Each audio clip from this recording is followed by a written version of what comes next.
Morning, everyone.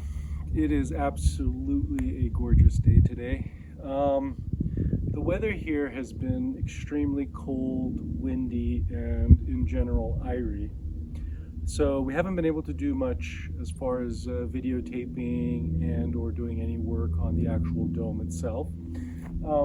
As you can see here, we did dig one of the foundation parts in the rings, and I think we messed up on some of these footings. There shouldn't be that much space, I don't think, between the two footings, so I know somewhere we screwed up on it, even though I had painted it out. So today what I'm going to do is I'm going to actually start getting the real angles and designs, and I've got a couple more cans of white marking paint that I'm going to be using to mark everything off. And hopefully by the end of today I should have at least a design completely drawn out again. And this time I'm going to actually use two lines on each side of the pattern to measure out the distances, because obviously when you're building in square forms it's kind of easy, but when you're trying to create a circular form and create the additional footings and where they need to go in relation to that circle, it gets a little bit more complicated. I just sort of drew it out last time, but as soon as we started digging things up, everything kind of fell apart. Or actually it started getting covered up with other dust, so we weren't really sure where this footing was, and I just think we cut it wrong, or I drew it wrong. It could have been, I don't know. In any case, what we're going to do is we're going to remark everything, and hopefully in the next couple of days we're going to come and dig all of the footings that we need for the foundation. There's a couple of adjustments that I've done from the original design, but since none of you have actually seen any of the designs, hopefully I'll include it in this video as part of what we're really trying to do here in general. You give me feelings.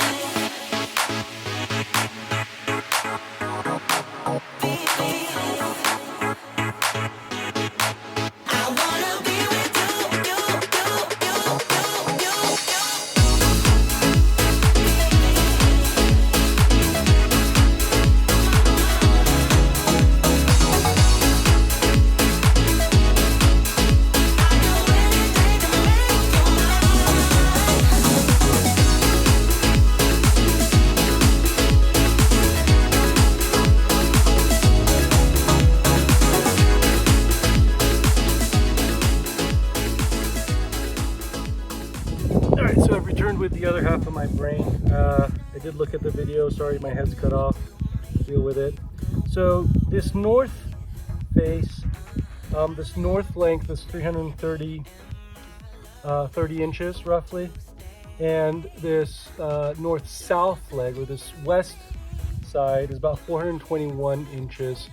Now, I've done this, but how do I know this is square? I don't want to do all four corners and then find out it's not plumb. So I am going to use the 3-4-5 method. And basically it says you go 3 units in one direction, 4 units in the other direction, and your hypotenuse as you measure it is going to be 5 units. Now that could be in inches, that could be in feet, it doesn't matter, it's the dimensions are going to be the same. So what I'm doing is I have my trusty Sharpie pen. I'm going to measure on one length 3 feet, on the other length 4 feet, and then the diagonal between those 2 points should exactly be 5 feet. And if that's the case, then I've done these lines right. Now this thing here is just a standard angle. I really use this more just for a visual guide. There's no way this is going to be accurate if I just go based on this visual guide. I actually need to make sure I measure this string, measure this string, measure the hypotenuse at some distance to make sure that this is a right angle. Once I have this, then I can move to the next one, and at each corner I'm going to do the same thing. I'm going to measure these angles to make sure they're right. At the end of this, I should have a rectangle, 2 perfectly measured sides on one side, 2 perfectly measured sides on the other, and the diagonals across that triangle should match up. That way I know I'm plumb and square.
right before this, you had the time lapse of Terry helping me to dig some of the footings.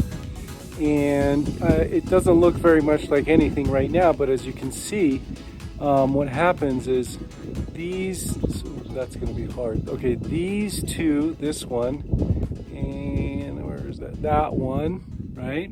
That one, become the footings for arches. So if I stand here, sorry about the bad camera, if I stand here, I think you get a better feel for how these interconnect with each other. So these two are footings. An archway starts from there, goes all the way and comes around to this one, and this is basically the archway that'll be supporting the dome itself.